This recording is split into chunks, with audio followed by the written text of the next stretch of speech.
छिपी अभिक्रिया होती है, क्योंकि जब श्वसन हम करते हैं तो उसमें ग्लूकोज का विघटन ऑक्सीजन की उपस्थिति में होता है, तो उससे क्या निकलती है, मतलब कार्बन डाइऑक्साइड गैस निकलती है, साथ में जल बनता है और साथ में ऊर्जा निकलती है। ऊर्जा निकलती है तो वो उष्मा के रूप में होती है। किसके रूप में होती है? उष्मा के रूप में। तो इसलिए उसे क्या कहते हैं? उष्मा क्षेपी अभिक्रिया कहते हैं। कि श्वसन भी एक क्या है? उष्मा क्षेपी अभिक्रिया होती है। अब नेक्स्ट हम पढ़ेंगे उष्मा शोषी अभिक्रिया। देखो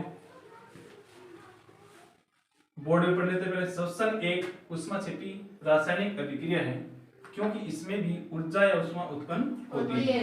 जैसे C6H12O6 एक्वस जलीय विलयन ग्लूकोज, ये क्या है? जब हम भोजन खाते हैं वो ग्लूकोज है, ठीक। जब ग्लूकोज हम लेते हैं तो ऑक्सीजन के साथ अभिक्रिया करके अपघटित होता है। ऑक्सीजन के साथ अभिक्रिया क्या होता है? अपघटित होता है। अपघटित होने के पश्चात 6CO2 कार्बन डाइऑक्साइड गैस बनाते हैं, 6H2 जल का निर्माण करते हैं और साथ में ऊर्जा या उष्मा उत्पन्न होती है। इस कारण से श्वसन एक क्या होती है? उष्मा क्षेपी अभिक्रिया होती है, ठीक है। सेवंथ अभिक्रिया हम पढ़ेंगे उष्मा शोषी अभिक्रिया। कौन सी अभिक्रिया पढ़ेंगे? उष्मा शोषी अभिक्रिया। इसे इंग्लिश में कहते हैं एंडोथर्मिक रिएक्शंस। क्या कहते हैं?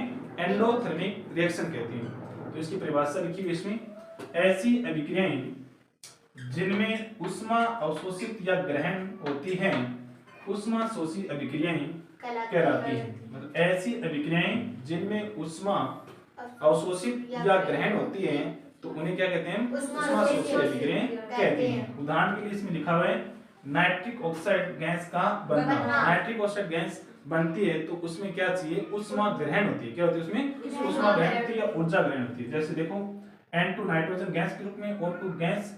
नाइट्रोजन जब ऑक्सीजन के साथ अभिक्रिया करती है तो 42.0 केल्विन कैलोरी ऊर्जा चाहिए। कितनी चाहिए?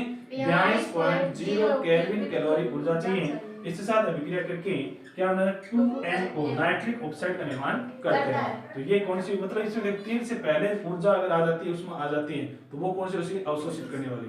कौन सी होती है? अवशोषित करते हैं तो उसे हम क्या कहते हैं? उष्मा शोषी अभिक्रिया। मतलब ऐसी अभिक्रियाएं जिसमें उष्मा का अवशोषण या ग्रहण किया जाता है तो उसे हम कहते हैं उष्मा शोषी अभिक्रिया कहते हैं।